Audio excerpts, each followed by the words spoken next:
What's the scariest experience you have been through? Story 1, finding my dad dead after he killed himself. His room had never been so quiet and still. I stepped in and saw him face down, blue with his urine all over the floor where he had peed himself after he passed. I was in complete shock, and I will never forget touching him to try to wake him up and the feeling of recognition finally setting in. Even though I had known as soon as I stepped in the room that he was gone, my mind refused to let me accept it was true until I felt him and tried to shake him awake.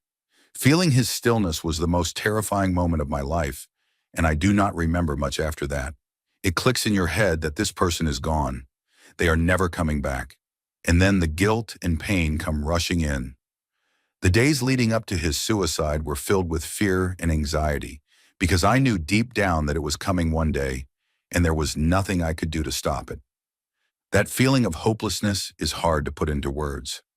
Second scariest experience of my life was the time my dad tried to end his life by stabbing himself in the head, overdosing, and tying a gun to his hand before firing twice. The special response team ended up coming to stop him, and the bullets shot out the window and missed by centimeters. I will never forget falling to my knees outside and covering my ears because I was terrified of hearing him die. I heard the gunshots anyway and thought he was gone. I ended up having to clean up all of the blood left behind. I was terrified of him being mad at me for putting him in a psychiatric hospital. At that point, he had made comments about ending all of us and then himself a few months prior, so that night I genuinely thought I was going to lose my life. Story 2. When I was 10 years old, I was abducted while my family and I were camping at a state lake. My parents had to run some errands, so all of us kids were left with one of our aunts. I went to a creek next to where our camper was to go fishing, probably about 75 yards or so. I had forgotten my bait and did not want to go back for it. Lucky for me, a man was there, so I asked him for some worms. He said they were in his car just around the corner. He guided me there, and that was when it happened. I was gagged and taken to a different part of the park grounds. What happened next, as one could imagine, are the things my nightmares were made of for countless years to come. I am 33 now and still recall with vivid details the things that were done. Thankfully, I was found within about 2 hours of my abduction. Unlucky for him, it was my father who found us first. The man somehow managed to escape my father's rage and flee. He was apprehended by state troopers and local police about 30 minutes later. Cue all the legal shenanigans and sentencing, he was a repeat offender and still only received 12 years in prison. My family kept tabs on him while he was in custody and were notified of his release. The second scariest thing was the day he was released. My heart dropped. He has long been a fragment of the past, and I learned to not live in fear over that any longer. Story 3, I was dating this guy for about 2 months. It was just another Friday night. I ordered a pizza and went in his bedroom to watch television while I waited for it. He was on his laptop in the dining area. He started acting odd. He kept saying that he wanted to cage fight my ex-husband, whom he had never met. I remember getting and paying for the pizza. Then he asked me, "What did you do that for?"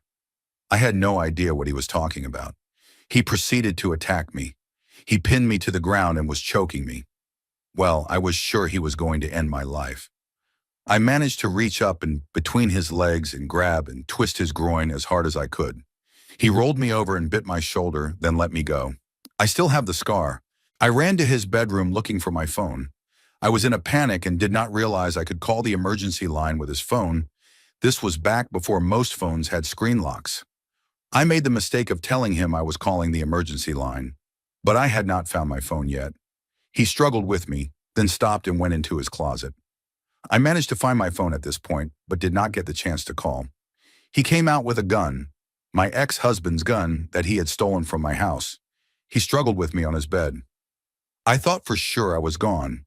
He abruptly got up again and stood at the foot of the bed. 1 second he was standing there, the next he was gone.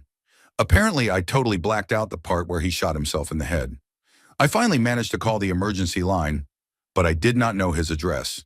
The officers finally showed up, but he was gone by then. He was a bodybuilder.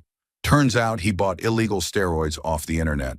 The presumption was he either took too many or had a bad reaction that caused him to flip out. I have not thought about that whole incident for a long time. This happened 14 years ago, and retelling it has had an effect I did not know was still there. Story 4, I was 17. Was coming home from my girlfriend at the time's house around 3 or 4 in the morning. I live in an apartment and would regularly jump my backyard fence, climb up to the second floor and come down the stairs to climb through my window on the first floor. I get to the fence, hear a car screeching its tires. I get to the top of the fence, and as I turn my back to land, I hear footsteps running towards where I am. I am caught off guard because no one should be back here at this time. I land and turn around to see who it is. It is a neighbor who lives in the building, a 32-year-old gangster cholo and frequent drug user.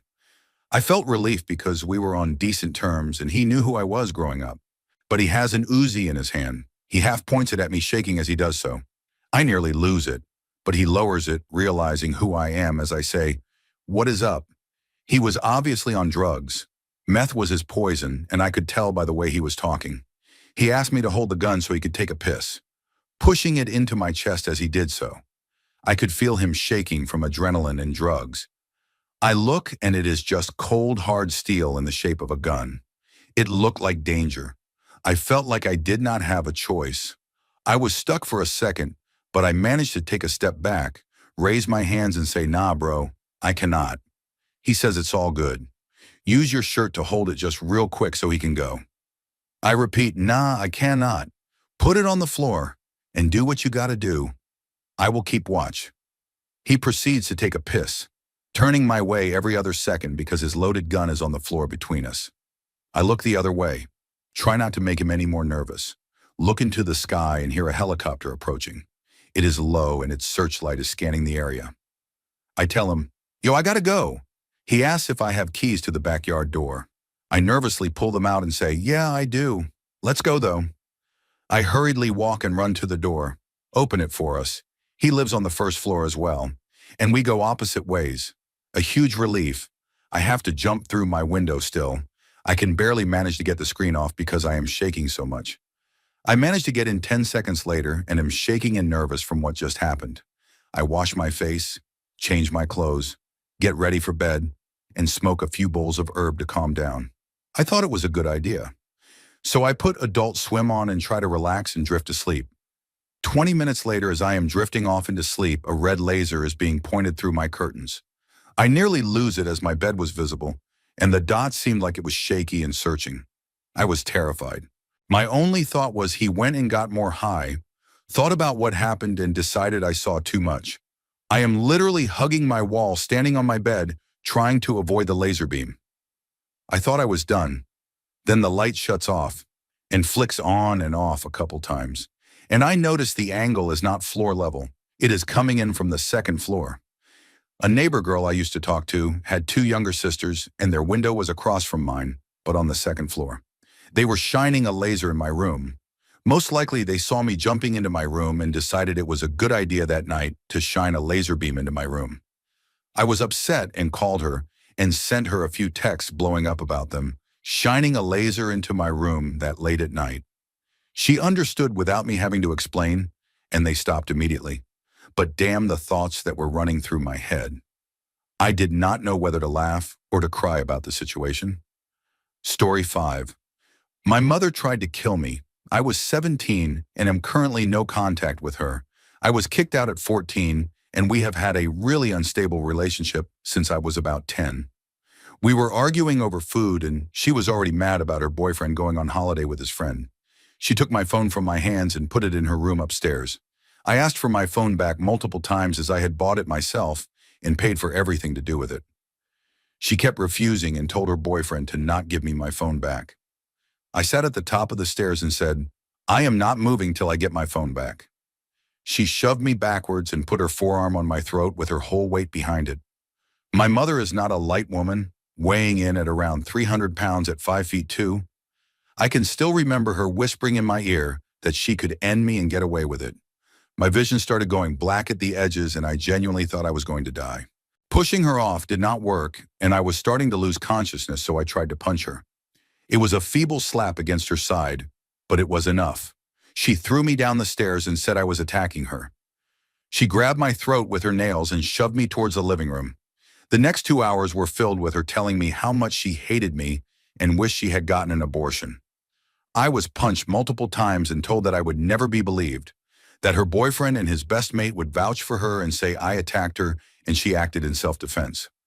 I cried myself to sleep, and I am shaking as I write this now. Choking someone is the most unforgivable of domestic violence and is a direct precursor to murder. Story 6, I was a junior in high school, and a recent transfer student who got expelled at another school started shooting in the commons. Everyone hangs out in the commons before school, so it was super crowded and dangerous. I remember hearing the first shot and thought a table collapsed.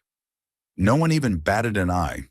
My orchestra teacher came out of his office and was immediately suspicious and said, "You guys, what was that?"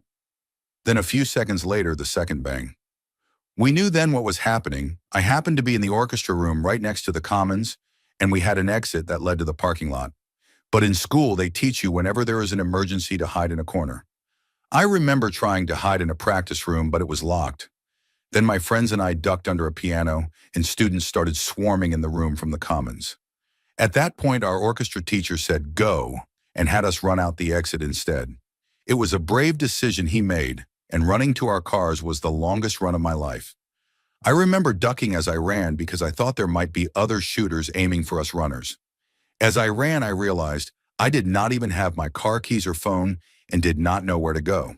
Luckily, we made it to the back of the parking lot and met up with a few friends and crammed 6 of us in a 4-seater. I will never forget the faces of my peers around me scarred with fear, and I will never forget legitimately thinking I might die that day. After aimlessly driving and making phone calls to our parents with one phone, we were able to watch the news and saw that there was no one injured. It turns out our government teacher bravely tackled the shooter to the ground. He was known throughout the state and even threw a pitch for the Mariners game. I am very grateful it did not end how most shootings do. Story 7. The most scariest thing that instantly comes into my mind is about my son, who was at that time 1 year old. He was lying and sleeping on the couch next to me, and his mother was sleeping too at his feet. For some reason, I had a bad feeling, and as I touched his forehead, it was ice cold, even though he was sweating cold sweat. In the moment I realized that this was going to be serious, he had an epileptic cramp, usually that from my brother who has heavy epilepsy, but at this time it caught me off guard. All my logic and my brain in general were in panic mode. I grabbed him, holding him close to me, waking his mother up, and we both were in a state of fear and panic we had never experienced before. As he cramped up, I tried to call the ambulance, and for some reason between all the crying and stuttering, I could give them the proper details. After I hung up, he cramped so hard that he got all stiff-looking with big dead eyes to the ceiling, and in the next moment his body relaxed. I mean, not relaxed, but became like jelly. He was unconscious, but we thought he had died at that moment as there were no life signs whatsoever. Eyes closed, and I had a hard time holding him as his body was like running out of my arms. I really hope to never have such a moment again in my life. Story 8. My first tire blowout I ever had was on a 6-hour road trip, and I was driving alone. I was jamming some tunes and singing along, driving down a country 2-lane highway, 2 lanes going both ways, separated by grass. So the tire blows and I begin losing control of the vehicle at almost 100 miles per hour. I am 16 and instant panic sets in. I grip the wheel tight and try to get my car into the grass so I do not hit anyone else. But of course, I really just turned the wheel too hard. So now I am in a full tailspin, going in circles, and in one of the rotations I noticed that I almost hit a sign in the middle of the grass, but narrowly missed. Before I could even care about the sign, I spin again and see a huge 18-wheel truck heading directly towards me. So I was nearing the opposite heading highway lanes. I am so afraid in this moment that I could not even hear my radio anymore. I knew I was going to die violently and alone. But at seemingly the last moment, I give one last ditch correction of the wheel, and in fast and furious fashion, the vehicle sort of straightens out. So I end up parked facing the wrong direction, maybe a foot from the highway. I could not believe I saved my own life. I more so could not believe I never screamed or made an audible sound during the fiasco. Just silence and determination to survive. I am 22 now, and since that day I have not had a single fear of death, because I know not much will ever be as worse as the fate I almost suffered. Story 9. I have been in life-threatening situations multiple times. Had a cop draw his gun on me when I got pulled over. A bunch of stuff, really. The one thing that was the scariest does not really sound that terrible, but it is something I think about way more. I am a smaller white dude, 5'6" and maybe 120 pounds at the time. I was with my fiance at the time, now wife, and she is an immigrant from Colombia, easily recognizable as an interracial couple. Sometimes we would get people staring at us, but in my head, I always thought it was because I have a big handlebar mustache. She was bald for a while. We lived in the San Francisco Bay Area, so I never really thought it was weird looks because of interracial relationships. We went to a small grocery store and this guy walked in behind us. I noticed just a bald white dude, mid-40s and a bunch of rough tattoos. This was not the nicest part of the Bay Area, but definitely not the worst, so I really did not pay any mind to it. As we were shopping, I noticed he was around us a lot. Started to make me feel weird, but not like we were in danger. We get into line to check out, and he comes right behind us. He gets close enough to me that I swear I could feel his breath on my neck. I go to look at the candy bars, and I notice he has 1488 tattooed on his knuckles. For those who do not know what that means, it is some neo-Nazi stuff, and that is when it all clicks in my head. This dude does not like me, does not like my wife. Most of his tattoos are probably jail ink, and I am not safe whatsoever. I do my best to act like I did not notice. I lean to my wife and tell her to walk out to the car, get in and park right in front. She asked why. I said, just do it. I never give commands or anything like that, so she knew it was serious. I quickly paid and ran out to the car. I drove back roads and multiple turns I did not need to take just to make sure he did not somehow follow us home. I might have been totally safe the entire time. He may have been reformed and just terrible with personal space, but I was not going to take that chance. It scares me the most because this is something that is not really uncommon for people in a lot of areas. It was just something I had never experienced before. Story 10, I was working at a warehouse. There was a forklift that had an awkward load, like the guy shifted it a little bit.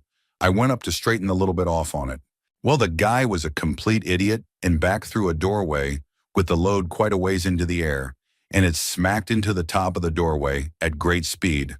Again, the guy was an idiot. He had gunned that forklift like he was racing the thing. Back to me, I am right in front of this load that is now coming at me at high speed. The load was literally like poorly stacked, heavy as lead metal. Time stopped. Two thoughts went through my head. Try to stop it or get the hell out of there. I went with get the hell out of there, which was the right choice because when that stuff hit the floor, it left massive dents and gouges in the cement floor. There was no way I could have stopped that. Too much weight and too much speed. Story 11. Mine might be a tie of two very different scenarios. This first was a very large pit bull was untethered in its yard and decided to jump its fence and attack my wife, my dog, and myself while we were walking. I had to literally wrestle this beast with my bare hands and physically choke it out. Thankfully, it did not get a chance to do much damage. My wife was knocked over, and my dog ended up being fine, just very scared. This dog was easily 80+ pounds, and mine is barely 30. My wife got a scraped knee, and I got several scrapes on my hands, knees, and legs, and a bruise on my rear from the wrestling. But miraculously, no bites. It still gives me chills thinking about what would have happened had I not decided to go with them that day. The second scenario, I actually thought I might die, and for a second thought my uncles both died. My dad, my grandpa, my two uncles, and myself went on a fishing excursion to a northern area of Ontario, Canada. Very rugged trip. No modern amenities, and it took most of a day portaging by boat and canoe and packing into the bush to get to our remote campsite. Many miles from the closest town, which could barely be considered a town, just to give you an idea of the remoteness. We were camping and fishing a large lake, Lady Evelyn Lake, for a few days and landing walleye like crazy. After a few days of that, myself and my two uncles decided to hike a few miles through the bush to another lake known for bass. As we were at this remote bass lake, a storm suddenly blew up and put us in a really bad spot really quickly. We began to try and hike back to the main lake where my dad and grandpa were, and as we were hiking, the storm produced a small tornado that was basically right upon us. Debris flying, sideways rain, the freight train noise, the whole shebang. In the middle of this gale, a large pine tree fell right at the three of us. I literally had to dive out of the way of the trunk and was struck by branches which concussed me.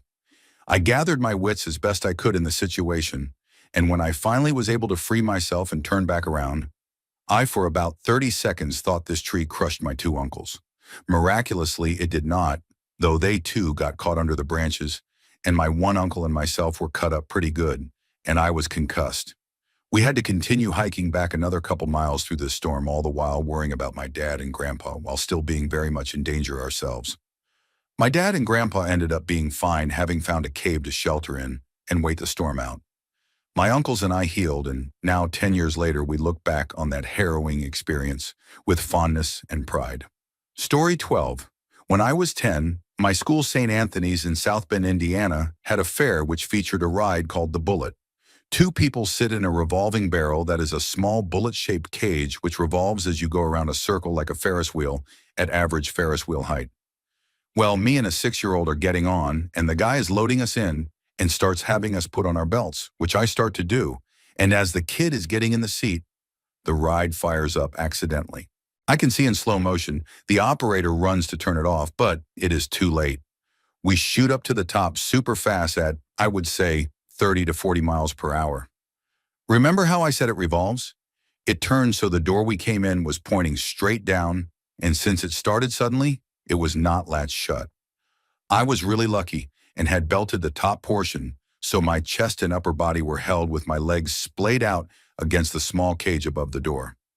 Poor kid, though, had not had anything on, but I had grabbed him, and he was doing the same thing with his legs holding onto the seat, with the door swinging open below us, to I would say about a 100-foot drop to concrete. Everyone starts screaming and gathering as the operator starts slowly climbing up to us, and we are just hanging there as a huge crowd forms. I locked on to him for life, and oddly enough, never got tired holding his likely 60 pounds. I also remember being very calm about everything, just watching the crowd and the tree line, and thinking how embarrassed I was for the attention. We said very little. I just asked if he was okay, and he looked at me and nodded with a pale face, and that was it. We just clung there waiting for the operator for what felt like forever. I remember at one point someone yelling for us to switch places because he was so young, which was weird, but there was no way I was going to move or adjust my grip for fear of falling. Though it felt like forever, it was likely about 20 minutes for the guy to finally get to us and close the door. He told us to put on our belts best we could, climbed down, started it up, and we got down and off. My parents were pretty absent, so of course we're not there to scream at the guy. I just remember being in a daze till my parents came and got me. Story 13. 6 days in a southern backwoods mental hospital. All I remember from the first night was waking up in the back of a car with metal caging that separated the front from the back of the car. We were parked in an empty parking lot and the car was empty. When I tried the doors, they were locked with child lock, so I could not get out. The car was still running, and I looked at the clock. It was 2 a.m. I remember thinking that I was being trafficked, and then I passed out again. I do not remember how I got into the psych ward. I remember standing there at like 4 a.m. with nothing but the clothes I was wearing. My phone had been confiscated and told I needed to shower. I did not have a towel, a change of clothes, or shampoo and conditioner. I was still very out of it and could barely walk. They told me I had to shower and pushed me into a bathroom. I could not stand, so I ended up sitting on the floor and used hand soap to wash myself. Afterwards, because I had no towel, I had to put my clothes back on, still soaking wet, and I combed through my hair with my fingers. Over the course of 6 days, I lost over 10 pounds. After I got out, I was told that they refused to tell my fiancé and my parents where they took me for over 3 days, and that I had been transported 3 hours away. They would not tell me where I was either. They refused to discharge me, saying I needed to be monitored, despite me being compliant with treatment, attending the group therapy sessions. And by that I mean we came together in a group format and did absolutely nothing or ridiculous things like draw faces that represented how we felt and shared with the group, and saying absolutely nothing of concern. I watched over 30 movies over the course of 6 days, was denied personal therapy, told that if I wanted to be discharged, that I needed to identify the root cause of my problems and solve it as if I could just snap my fingers and all my problems would be solved. To stop being so entitled, to accept that I had irreparably hurt my loved ones and needed to accept that I deserved to be here, and that I was resistant to treatment because I would not just get better. I was on the same floor as some seriously mentally ill patients, including one older man who spontaneously got naked and got off on showing everyone his junk, another who thought God was talking to him and he needed to constantly and physically fight off demons that no one else could see, an older lady who probably had dementia and would constantly talk nonsense and fake seizures, as in talk 8+ hours a day, even if she was not talking to someone, and a female to male transgender who constantly got enraged because staff refused to call him Frank and would steal girls' underwear. One time I saw 6 staff members physically tackle him to the ground because he was belligerent and screaming racist obscenities, and forcibly drug him until he was unconscious and carry him back to his room. These people obviously needed help, but I had only overdosed and was nowhere near this level of mentally ill or handicap, and the type of help I needed was very different from the type of help they needed. They told me to get comfortable because I was not getting out anytime soon. If I had not had parents and a fiance dedicated to getting me out, I would have been there a lot longer. They basically waged a war to get me out. I still have nightmares about that place. Story 14. Heavy hallucinatory hospital prescribed drugs. I knew I was on my deathbed. Lasted a week. I woke up. I was in the intensive care unit. I thought the room was an elevator going down into a secret experimental lab where they would torture me, unable to move or talk much, in and out of consciousness. I awoke once to a pitch black area, blood all over the floor, with a single light dangling reflected it, and I knew what it was. Next thing I see, I am in the forest, in my bed, looking around, switched back to that room. Burning bodies walked everywhere and turned over beds were burning. A burning, rotting, zombie-looking guy stood over me, his face burning away. I wake up back in the facility. I thought it was a secret lab anyway, and slowly I regained awareness of what was actually going on. I was just in an intensive care unit, dying, had a hemorrhage, thought I was going to die. Felt the worst pain ever as they forced pressure on it. Few weeks later, I'm in the normal ward. I had a stroke mid-operation, which originally took 14 hours. A family member one, which was of abusive nature, argued with my dad in the hospital, but I thought nothing of it. It was crazy as was. But that was 4 years ago, and it does not really bother me. But I have had so many near-death experiences that when I put my head on the road and saw a car tire drive at me, I was ready. But it swerved. My life is messed up. But I got therapy and I have never felt better. My entire life is terrifying because there is so much more. But that is about it. Story 15. Probably the time I nearly died from Kawasaki disease. I vividly remember first coming down with it too. It was Matt Smith's first full episode as the doctor. My best friend at the time was staying over. I could not concentrate on it due to feeling absolutely horrible, but I carried on as it was something I had been waiting for ages. We watched the episode and went upstairs to bed. As we were getting ready, I started to feel really weak and was incredibly itchy, like I could not stop, not for a second. I somehow managed to get some sleep, but woke up red raw and with a pinprick rash covering the entirety of my body. I still felt rubbish. We went for breakfast, but I had to come home early due to how ill I was feeling. Now at the time, I was living on a military base as my stepdad was in the Navy. The base did not have a doctor as such, but rather a medical center. It was run entirely by military medical staff. We booked an emergency appointment. I was seen by a lovely member of staff. She said it looked like I had scarlet fever, but was not too sure. She sent me home to await a second opinion. Several days passed and we went back to the center as I was feeling worse. She looked me over again and immediately called me an ambulance. We had about 10 minutes to gather a few changes of clothes and toothbrushes. So me and my mom set off on a 3-hour journey to the nearest hospital. This sounds like a long time, and it was really, but it was semi-understandable. See, this was in Cyprus, not the United Kingdom. So long journeys to the hospital were normal, not to mention it was not an ambulance but rather a taxi. Again, a common thing. So we arrive, I get checked over and admitted to the children's ward. The nurses spoke very little English, so a lot of communication was done via hand gestures and, for lack of a better description, charades. I spent a few days here while we awaited a free appointment with a doctor. Of course, at this stage, they were thinking it was scarlet fever still. When a doctor saw me, he said it was either scarlet fever or Kawasaki disease. To determine what it was, a few tests needed to be done. The determining one was a heart scan. They tested my heart rate and it was maxing out the machine, 250 beats per minute. They scanned my heart and immediately sent me down to the intensive care unit where I was hooked up to several intravenous lines, heart rate monitors, and a heart machine. I forget the name, but I had pads stuck to my body. While this was all happening, my skin and blood felt like they were on fire. My heart was getting ready to jump out of my chest, and my doctor barely speaks. He spoke English very well, but he communicated more through actions than words. So instead of asking me to roll over, he would just pick me up and roll me. I was not a skinny child, and I was about 5'6" at this stage, so he was a very strong doctor. The next day, the doctor returns and says we are awaiting some special medicine from the United States, immunoglobulin, each bag costing around $40,000. Thankfully, due to being a military family, we were covered by the National Health Service, but this made my mom's blood run cold.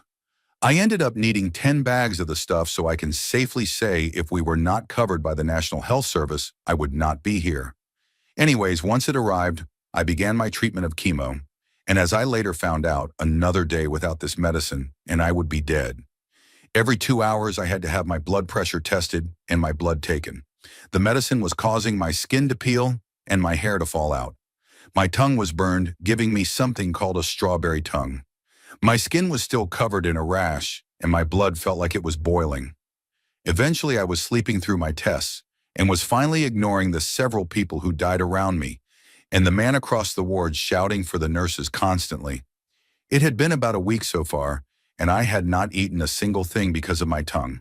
I asked for some chicken soup. Here is where translation breaks down. The nurses brought me hot water with pasta in it. I tried some, and it was quite literally that. Hot pasta water. We explained chicken soup. They brought me the same thing, but with a full rotisserie chicken next to it. Any other time I would have been thrilled to eat a full chicken to myself, but not this time. Our family liaison arrived during this time. We'll explain later on who was actually Greek Cypriot, so spoke Greek. She managed to explain what I wanted. They brought me back blended chicken, honestly felt and tasted like wallpaper paste. I ate what I could as I felt like I had already caused enough trouble. The next time, our family liaison brought us instant soup. After my course of medicine in the intensive care unit, I went back to the children's ward where I had the same test done. This was about 1.5 weeks after my first admittance. I could not walk in this time, but as I was getting better, I eventually could at least put my feet on the floor as my skin was starting to grow back. I was still exhibiting all of the same symptoms though. Our liaison was our only visitor during all this time until my stepdad came. The reason we had a family liaison officer was because my mom and stepdad were in the process of divorce. The family's officer, different to the liaison, came to visit several times so we could make arrangements to leave our house in the country. As because my mom and I were not military, we did not belong on the base. They at least waited to evict us once I was discharged though. Anyways, I was getting better, still incredibly weak and frail though. I could walk finally, but was only allowed out of my room with a nurse escort. I was also still hooked up to a drip, so needed to take that with me. I managed to make it to the end of the hallway, a whole 10 feet before I was exhausted. For the following week, my days consisted of several of these 10-foot walks, so I was getting better. Eventually, they took me off my drip. I was managing to get down the stairs and eventually get outside the hospital into the smog-ridden city. I could make it to a local sandwich shop by now, who made the best sandwiches you have ever tasted. Though I do not know if this is because I had lived off lasagna for the past week or so. Once I could make a predetermined journey unaided, I was ready to go home. The fateful morning came. I was going home. A family friend picked us up, who ended up speeding on the way home, subsequently getting pulled over, and I had to act ill again, as the driver's story was that he was taking me to hospital. It worked. When we got back home, we were greeted to moldy food everywhere and a tip of a house. As do not forget, we had left in a massive hurry. I spent my last night in my house before we were evicted to a halfway house the next morning. I spent the final 2 weeks in Cyprus recovering, my best friend at my side. Once it was time to leave, I was not allowed to help with the furniture or anything, apart from not having the strength. Doctor's orders were that I was not allowed to lift anything heavier than a couple kilos. Me and my friend hugged and cried our eyes out. I waved goodbye and we were on our way to the airport. I settled into our new home back in England, but was not allowed back to school for months due to my recovery. When I was allowed back to school, I was banned from sports or anything strenuous. This disease has affected my life in more ways than I can imagine. It will always be a part of me, and I will never shake it. But that is fine by me. It is a reminder of me winning and beating something that nearly killed me. I hope it is not too long a read or boring. I tried my best to slim it down. Story 16. So back when I was still heavily addicted to heroin and cocaine, I had just successfully completed a Target boost and got like $180. I eagerly go straight to the block and cop out, mostly dope, probably 5 bags of coke. I used to shoot up both, so I went to the center and needle exchange, where they let us shoot up safely in the bathroom. While in the bathroom, there were 2 other guys there doing their thing. I offered them a bag each because I had it, and everybody was usually struggling, and that is the kind of person I am even in addiction. As time goes by, I noticed them communicating in Spanish, and one guy in particular kept looking at where I had my stash stashed, so I laugh and switch my sack to one of my inside pockets. Did I mention I am in the hood? Yes, Bronx, New York. So this keeps getting uncomfortably close to me, and I call him out on it, and he gets offended and denies his scheming, and I promptly peace up out of there. So I am waiting in the lobby trying to leave, and now there are about 5 guys outside waiting for me, and I alert the staff, and these people try to tell me that I am paranoid. I guess because I am high. I wait around for like 45 minutes, and eventually the coast seems clear, so I call my baby mother and tell her the situation, and I leave on my way. Eventually, I run into my friend, Spanish guy, and I tell him what just happened. He is like, do not worry about it, I am good next time I see them. Point them out, blah, blah, blah. I am like, all right, whatever. He tells me to come to his house to get high instead. So I agree.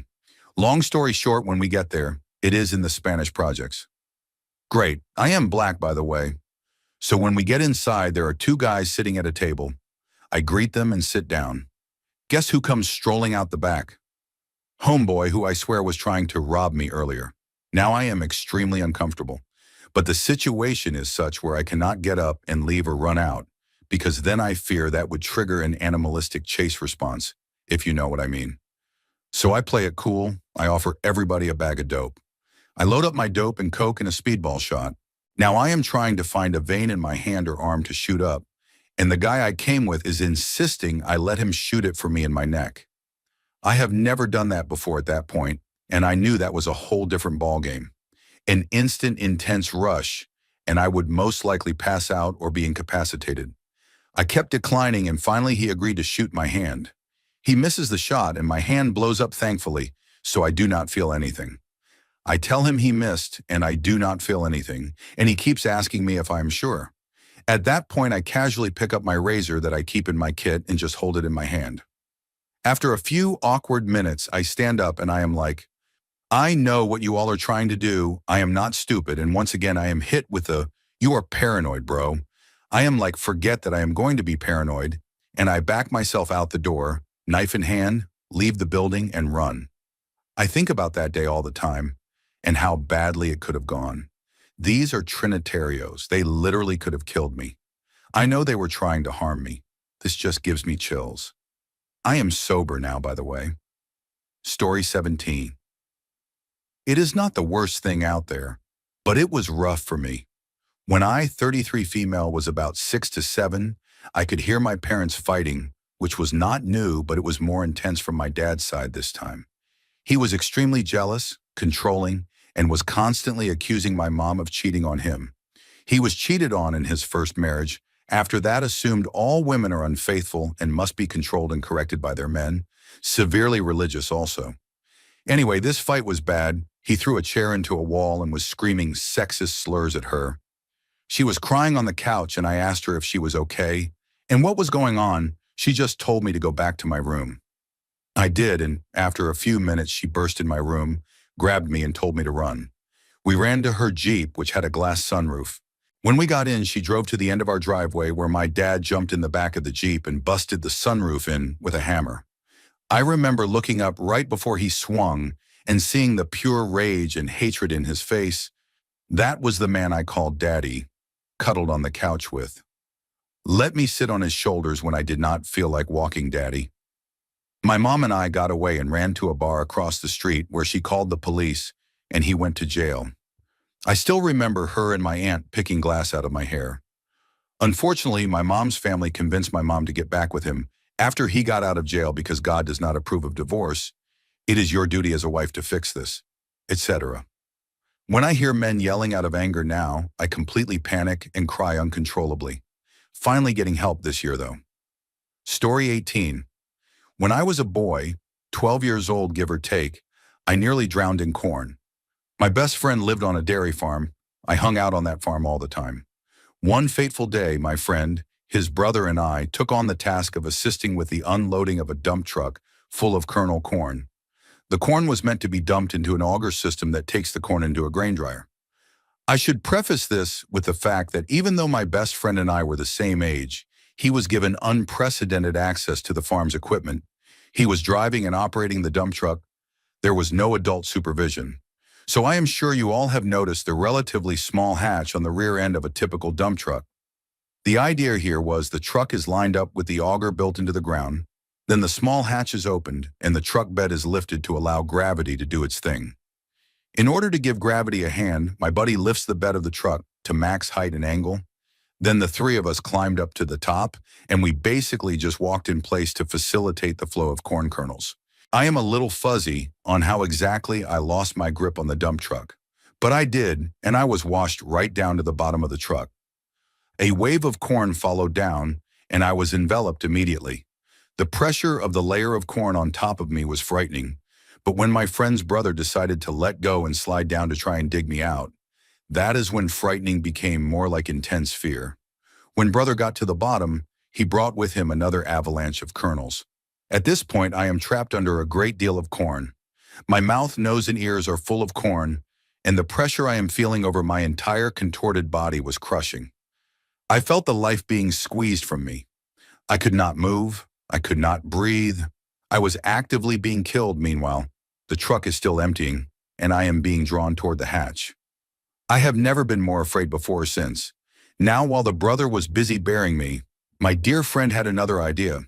He jumped from the top of that fully extended dump truck to the ground and swiftly lowered the bed, as swiftly as dump truck beds lower, that is. When he jumped, he sprained his ankle pretty badly, but that did not stop him from climbing back in and digging me out in the nick of time. The two of them reached me and dragged me to the surface, at which point I am gasping for air and choking on corn. This corn was not for human consumption, but I do not eat corn to this day, cannot stand the stuff. I do not think I will ever be a diver either, as I suffer from crippling claustrophobia as well as a direct result of that incident. I wish I could convey how it felt to be slowly crushed to death, to have the air squeezed from my lungs, but I cannot think of adequate words. You cannot call for help from the depths. The corn just fills your mouth. You know what? I am done with this story. Story 19. My mother called me a whore and a slut my entire childhood and early teens up to the age of 16, which is the age when this happened. My mom would tell me every day if I ever got pregnant before I got married, she would never speak to me again. So I did what she said I should not do to get away from her. I got pregnant by my boyfriend at the time, who she disliked as much as me, her own daughter. She then kicked me out of the house and I was allowed to move in with my boyfriend by his mother. For 11 months, December 2016 to November 2017, I was terrified of this woman who I have to, unfortunately, call my mother. She called the police on my ex's mom, claiming she had kidnapped me and was keeping me locked in their house. The police made me tell them about all the abuse I had to endure for 16 years, more than I can recall. It got to a point where I had no emotions anymore, recalling all of the things that happened.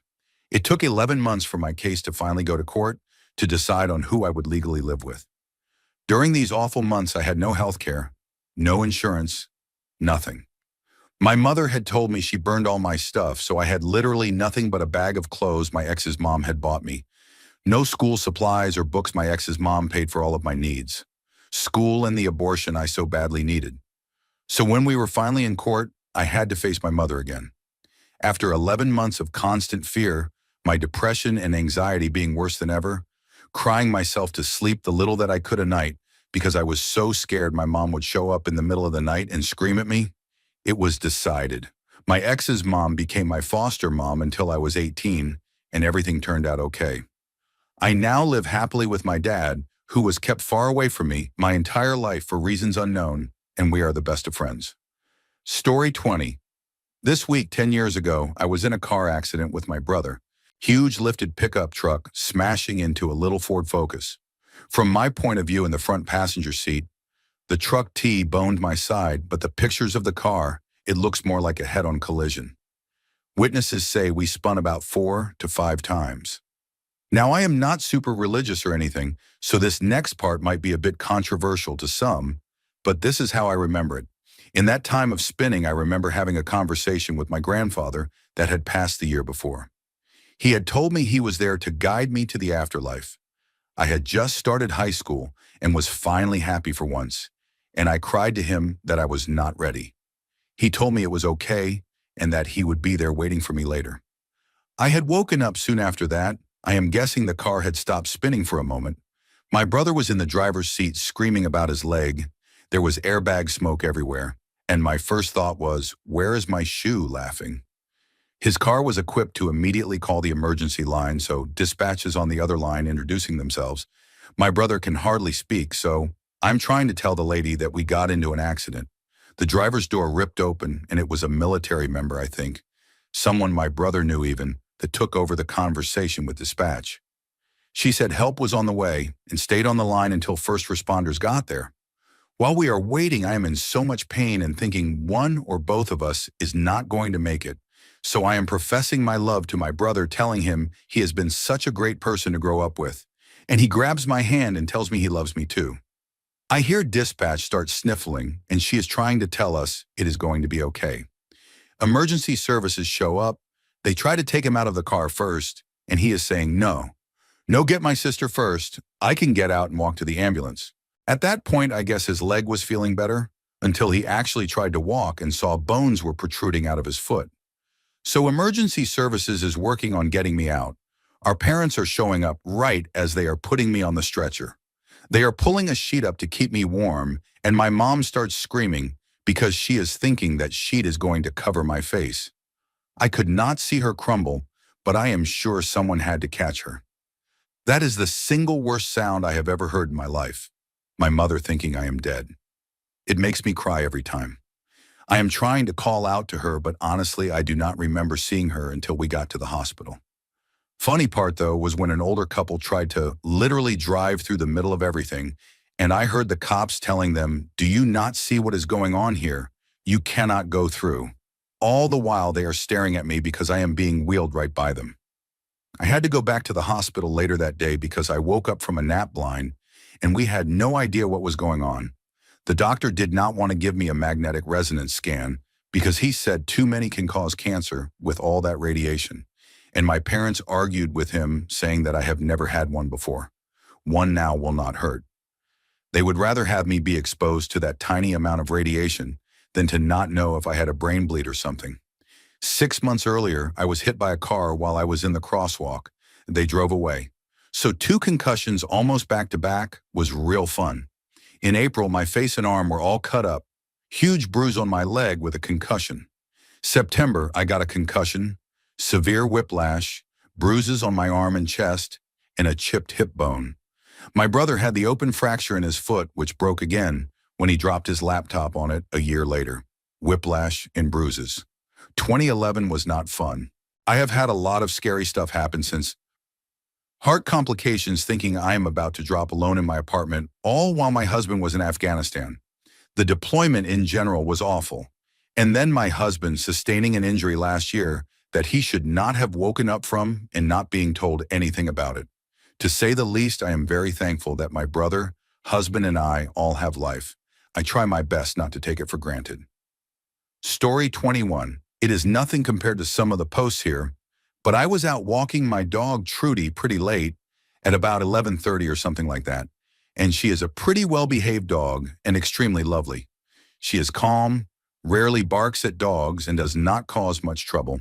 Size-wise, she is in between small and medium size for a dog. Not small, but certainly not big. There was a pretty big red flag that I shrugged off when a couple that were walking two big dogs were approached by three dogs off the leash, and it sounded like there was a bit of a scuffle, but the two big dogs barked at mine as well when I walked past, so I presumed it was they who were aggressive. The three dogs off the lead were pretty scary looking in their own right. All three big. One looked a bit like a pit bull but mixed with other breeds. One had the fur of a husky but was clearly not a husky, as their face was nothing like one, and the other I did not even get a good look at. They eventually started approaching me, and my dog, and Trudy, was a little cautious. She let out a subtle whine and moved to face the direction we came, as though she was worried. But I was not too concerned, as the three dogs seemed calm and were just slowly strutting towards us, so I stupidly told her it is okay, and tried to continue our usual route for the walk. But then suddenly the three dogs broke into a sprint towards her. I instantly started running away with her. But the three dogs were way faster than both of us, so I only made it a short distance around a nearby corner before they were able to latch onto my dog. The three of them started to maul my dog, and one was even throwing her around like a dog would with a pillow. The whole time I did not really know what to do. I just shouted at them to stop and cursed at them, as if that would do anything, and began shouting for help since I was right next to houses, but nobody came out.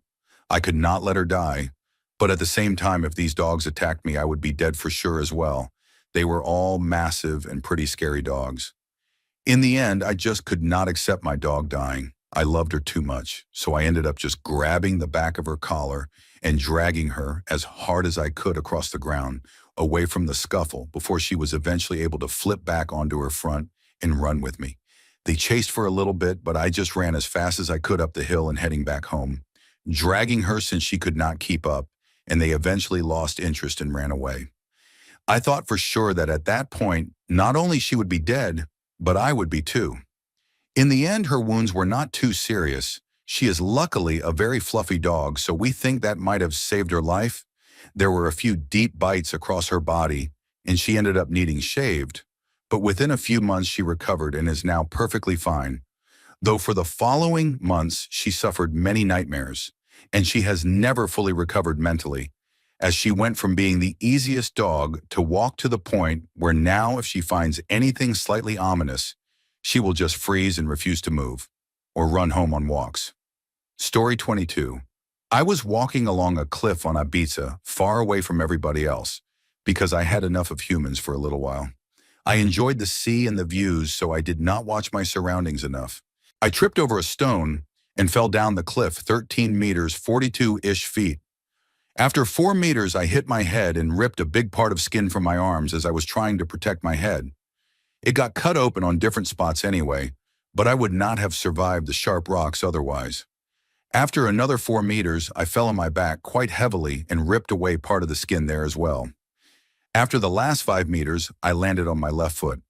3 spiky stones, washed spiky by the sea next to it, pierced through my feet, leaving my metatarsal bones shattered in more than 50 pieces. I black out. When I woke back up, there was blood all over the place, and it felt like I bled everywhere. I knew I had to get up to survive. My cell phone was broken, and my wallet with my passport and everything was gone. I dragged myself to the water 1 to 2 meters, where I luckily found my wallet. I saw a cottage with stairs chiseled down to the sea, about 400 meters, 1,300 feet, and I swam there. I do not know how I did not black out again, because it was the worst pain I ever experienced. It felt like lying in liquid fire and getting burned alive. I made it to the stairs somehow and started dragging myself up. Still on the ground, I knocked on the doors for a couple of minutes. I did not have much of a sense of time during this part of the story, so I cannot really tell how long I was doing something particularly. Nobody opened, so I dragged my way back through the forest I came from. At some point, I lifted myself up a tree because I realized I would bleed out on the way back to civilization at the current pace. My left foot was useless, so not much of use. but I still could use some parts of my heel, so I limped back to nearest street. The moment I entered the street, I collapsed and blacked out again. Next thing I know is being in an ambulance with a big syringe in my chest. My heart was not working properly, and my lung tried to collapse. They said I needed blood urgently and asked for my blood type. I had no idea. Meanwhile, the other guy closed up the holes in my left foot. In the hospital, I immediately got into operation because I had ribs shoved into my lung and they needed to pull them back out. Because of my blood loss, they did not know how to anesthetize me properly, but my lungs started to collapse again, so they started operating anyway. I blacked out again. Next thing I know, I am in my room looking like a mummy and feeling like absolute garbage. Doctor comes and says I need to stay minimum 2 weeks for checking. I said no, it is my 18th birthday tomorrow I leave. And I really left. Now, years later, I could scold my younger self for leaving the hospital because my body's really damaged now. And that is just because I was a young fool at that time. But yeah, I survived, but I was really scared during that event. Story 23, probably having my intimate photos sent to multiple family members of the guy I dated back when I was 16. I broke up with him in 2016, and 2 years later, he decided to contact some of my family members and send them my photos from back when I was 16. It was terrifying, especially in a community like the one I live in. The word got out quickly. Multiple family members contacted my parents to know what happened. I was terrified. That is all I remember. 5 days of mind games and torture by him, of course. He asked for money, and I was broke back then. I do not know how I survived it, honestly. The first 2 days, I was too scared to sleep, thinking that my brother would strangle me in my sleep. The third day, my ex was trying his best to find my brother's phone number or any contact information because he knew that my brother was the typical man who would kill his sister if something like that ever happened. He contacted some of my friends and failed to get any information. I cannot describe how scared I was. I was so scared, but did not cry, because I knew once I cried, I would lose control over everything. Then on the third day around 7 in the evening, my dad called me to the living room and he showed me the text in the pictures. I do not think I have ever felt the way I felt when he talked to me. I was mentally preparing for my death, or getting beaten up, of course. I am still grateful for the way my dad handled things. I mean, he still yelled at me and stopped talking to me for months, but at least he did not hit me. After that, I just felt like pure misery. I was numb for 5 days. And on top of that, I had to attend university and pretend like everything was fine. I remember on the second day, someone from my family who I was in a fight with contacted me, shamed me, then told me everyone in your university knows about what happened and saw the pictures. The third day I went to university and everyone was staring at me. Now that I think about it, I do not think they were staring more than the usual. I was just paranoid. It made me sick. What affects me the most is that I was too scared to fall asleep. Every time I heard my brother's footsteps, I prepared myself to die. My mom would be crying 24/7, telling me how I disappointed them. My sisters cutting me off and calling me names. I felt too sick to eat, too anxious, too scared, too exhausted. All of that while I was trying to reason with this guy and find a way to survive this. On the fourth day around midnight, I went and sat down on my bathroom floor, exhausted, too scared to cry and fall apart. I grabbed the razor and stared at it for too long. I had one thought in my mind, and it was not even out of sadness. It was out of pure horror, as a way to protect myself from getting slaughtered, shot, burned alive. Because I knew so well that if my brother ever found out, it would be the end of me and no one can stop him. I still know that. On the 5th day, one of my friends managed to reason with him, and suddenly out of nowhere it was over. All of it. I still do not know how and why. My God, I was even more terrified when it was over. I remember going home, entering my room, and just completely breaking down. I cried so hard. I cried like I just lost someone. I finally fell apart. My mom heard me crying. She came over and hugged me. I hugged her and cried so hard I sobbed for a long time. I told her how sorry I was, and she told me how sorry she was. I felt relieved. After that, I just slept. I do not think I ever went back to my old sleeping habits. For a long time, I slept in a half-awake, half-asleep way. My mind was always awake and aware of what was happening, just in case my brother decided to kill me in my sleep. It took me so long to get over it, years. And even now, writing this, I feel like falling apart.